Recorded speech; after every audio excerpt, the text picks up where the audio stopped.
আসসালামু আলাইকুম ভিউয়ার্স। দেখেন, একটি বিলের মধ্যে ঢুকলাম। অনেক ফসলি আবাদি জমি। দেখেন এই যে রসুনের গাছ, এগুলা কিন্তু রসুন রসুন লাগাইছে। অনেক সুন্দর রসুন হয়েছে, সেই সুন্দর রসুন হয়েছে। দেখেন অনেক সুন্দর আবাদ, বড় এটা রসুনের জমি। পাশে হলো ভুট্টা ক্ষেত।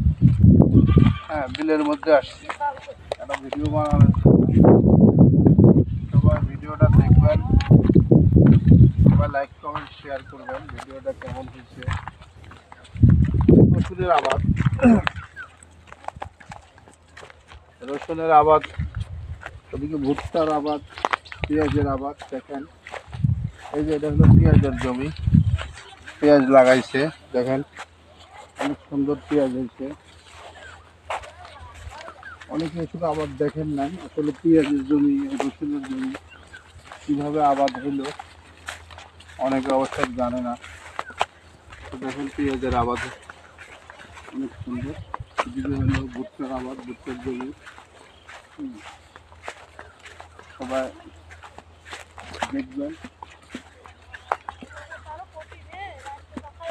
অনেক সুন্দর হয়েছে পেঁয়াজ। বিশাল বড় একটি মাঠ, অনেক বড়। এই যে ভুট্টা ক্ষেত, দেখেন ভুট্টা ক্ষেত, ভুট্টা ক্ষেতের আবাদ অনেক সুন্দর হয়েছে। ভুট্টা ক্ষেত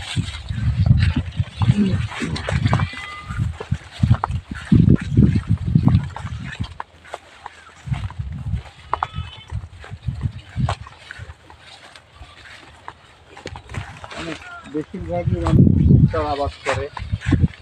ভুট্টাতে অনেক লাভজনক আবাদ, এই ভুট্টার আবাদই করে সবাই। অনেক সুন্দর দেখেন ভুট্টার আবাদটা।